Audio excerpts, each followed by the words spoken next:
एक दंपति दिवाली की खरीदारी करने को हड़बड़ी में था। पति ने पत्नी से कहा, जल्दी करो, मेरे पास टाइम नहीं है। इतना कहकर वो रूम से बाहर निकल गया। तभी बाहर लॉन में बैठी मां पर नजर पड़ी। कुछ सोचते हुए वापस रूम में आया। शालू, तुमने मां से भी पूछा कि उनको दिवाली पर क्या चाहिए? शालिनी बोली, नहीं पूछा। अब उनको इस उम्र में क्या चाहिए होगा यार? 2 वक्त की रोटी और 2 जोड़ी कपड़े, इसमें पूछने वाली क्या बात है? वो बात नहीं है शालू, माँ पहली बार दिवाली पर हमारे घर में रुकी हुई है, वरना तो हर बार गांव में ही रहती है, तो औपचारिकता के लिए ही पूछ लेती। अरे इतना ही माँ पर प्यार उमड़ रहा है तो खुद क्यों नहीं पूछ लेते? झल्ला कर चीखी थी शालू और कंधे पर हैंडबैग लटकाते हुए तेजी से बाहर निकल गई। सूरज माँ के पास जाकर बोला, माँ हम लोग दिवाली की खरीदारी के लिए बाजार जा रहे हैं, आपको कुछ चाहिए तो? माँ बीच में ही बोल पड़ी, मुझे कुछ नहीं चाहिए बेटा। सोच लो माँ, अगर कुछ चाहिए तो बता दीजिए। सूरज के बहुत जोर देने पर माँ बोली, ठीक है तुम रुको, मैं लिख कर देती हूँ, तुम्हें और बहू को बहुत खरीदारी करनी है, कहीं भूल ना जाओ। कहकर सूरज की माँ अपने कमरे में चली गई। कुछ देर बाद बाहर आई और लिस्ट सूरज को थमा दी। सूरज ड्राइविंग सीट पर बैठते हुए बोला, देखो शालू, माँ को भी कुछ चाहिए था पर बोल नहीं रही थी, मेरे जिद करने पर लिस्ट बना कर दी है। इंसान जब तक जिंदा रहता है रोटी और कपड़े के अलावा भी बहुत कुछ चाहिए होता है। अच्छा बाबा ठीक है, पर पहले मैं अपनी जरूरत का सारा सामान लूंगी, बाद में आप अपनी माँ की लिस्ट देखते रहना। कहकर कार से बाहर निकल गई। पूरी खरीदारी करने के बाद शालिनी बोली, अब मैं बहुत थक गई हूँ, मैं कार में एसी चालू करके बैठती हूँ, आप माँ जी का सामान देख लो। अरे शालू तुम भी रुको, फिर साथ चलते हैं, मुझे भी जल्दी है, देखता हूं माँ ने इस दिवाली क्या मंगवाया है। कहकर माँ की लिखी पर्ची जेब से निकालता है। बाप रे, इतनी लंबी लिस्ट, पता नहीं क्या क्या मंगवाया होगा। सूरज ने कहा, जरूर अपने गांव वाले छोटे बेटे के परिवार के लिए बहुत सारा सामान मंगवाया होगा, और बनो श्रवण कुमार।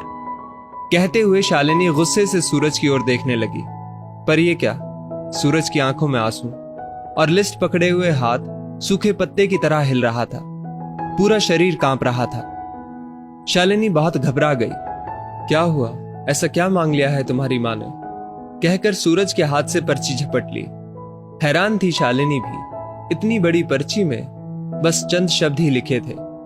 पर्ची में लिखा था, बेटा सूरज, मुझे दिवाली पर तो क्या, किसी भी अवसर पर कुछ नहीं चाहिए, फिर भी तुम जिद कर रहे हो तो तुम्हारे शहर की किसी दुकान में अगर मिल जाए तो फुर्सत के कुछ पल मेरे लिए लेते आना। ढलती सांझ हुई अब मैं। सूरज, मुझे गहराते अंधियारे से डर लगने लगा है, बहुत डर लगता है पल पल मेरी तरफ बढ़ रही मौत को देखकर। जानती हूं इसे टाला नहीं जा सकता, ये शाश्वत सत्य है, पर अकेलेपन से बहुत घबराहट होती है सूरज।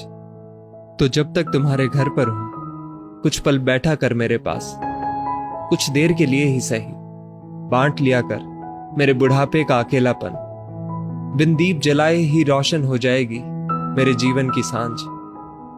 कितने साल हो गए बेटा तुझे स्पर्श नहीं किया, एक बार फिर से आ, मेरी गोद में सिर रख और मैं ममता भरी हथेली से सहलाऊं तेरे सिर को।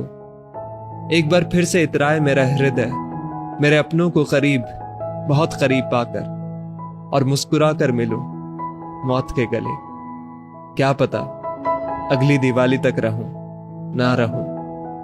पर्ची की आखिरी लाइन पढ़ते पढ़ते शालिनी फपक फपक कर रो पड़ी।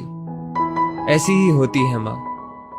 दोस्तों, अपने घर के उन विशाल हृदय वाले लोग जिनको आप बूढ़े और बुढ़िया की श्रेणी में रखते हैं, वो आपके जीवन के कल्पतरु हैं। उनका यथोचित सम्मान और देखभाल करें। यकीन मानिए, आपके भी बूढ़े होने के दिन नजदीक ही हैं।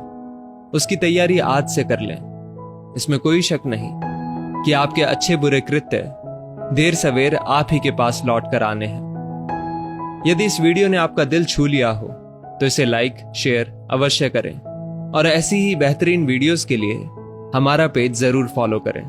धन्यवाद।